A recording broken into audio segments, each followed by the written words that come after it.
All right, new information tonight on a story that we've been tracking, the attack on Paul Pelosi, the husband of House Speaker Nancy Pelosi. Our investigative team looked into why state and federal prosecutors each describe one specific detail of the police response differently. Senior investigative reporter Begad Shaban has been checking with his sources to try and clear it up. He joins us now, and you've got some answers, Begad.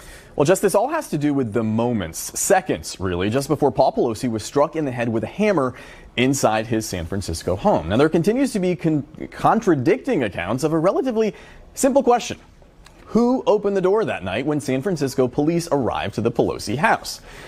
Now, the Department of Justice says the two officers opened the door. That's according to a federal indictment filed earlier this week. But the San Francisco District Attorney's Office, in another court document that was filed earlier this month, said Mr. Pelosi opened the door with his left hand.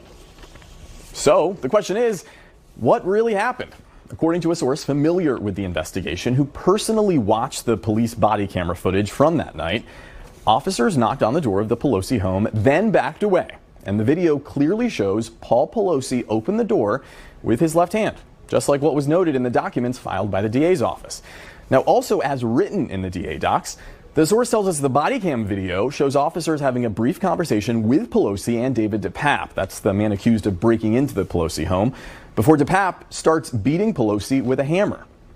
We reached out to the Department of Justice for an explanation on its differing account of this seemingly innocuous issue of who opened the door, but so far we have not heard back. This right here directly contradicts what the feds are saying. Paul Pelosi opened the door, did not signal that he was in danger, and walked back in his residence, even though he was aware that the supposed assailant was in his home. Why would somebody who's in such deep, grave danger walk back into the home with an unknown criminal who was supposedly there to attack him? Does this make sense? Of course it doesn't. And let me show you just how deep it goes. Fox News is now reporting. Now, according to a federal indictment by the Federal Department of Justice, police officers opened the door to Nancy Pelosi's home. Now, this is fascinating because it's in direct contradiction to the filings by San Francisco District Attorney and local law enforcement who say that no, in fact, Paul Pelosi opened the door. So in the federal indictment, Biden's DOJ explicitly lied about the facts, claiming that police opened the door and went into the premises, when in fact, Paul Pelosi is the one who opened the door himself. What this looks like to me is the federal agencies, once again, acting in corrupt, biased manner to save the Democrats. They don't want the official narrative to get out there, and so they're willing to contradict the local police department's report, their version of events, in order to craft a narrative that makes Paul Pelosi seem like just an innocent victim of a break-in and assault. None of this adds up. And you're not a wacky, kooky conspiracy theorist if you question the official version of events. Supposedly, the individual smashed the window and broke into the home from behind, yet the smashed window is broken from inside the home with the glass shattered on the outside. And supposedly, this crazed assailant going after Paul Pelosi, that Paul Pelosi, while in the home with for 30 minutes, called the police and said it was his friend David. Then once the police showed up, Paul Pelosi just casually opens the door and then walks back into the home, supposedly back into harm's way. You're not a crazy person for questioning the official narrative.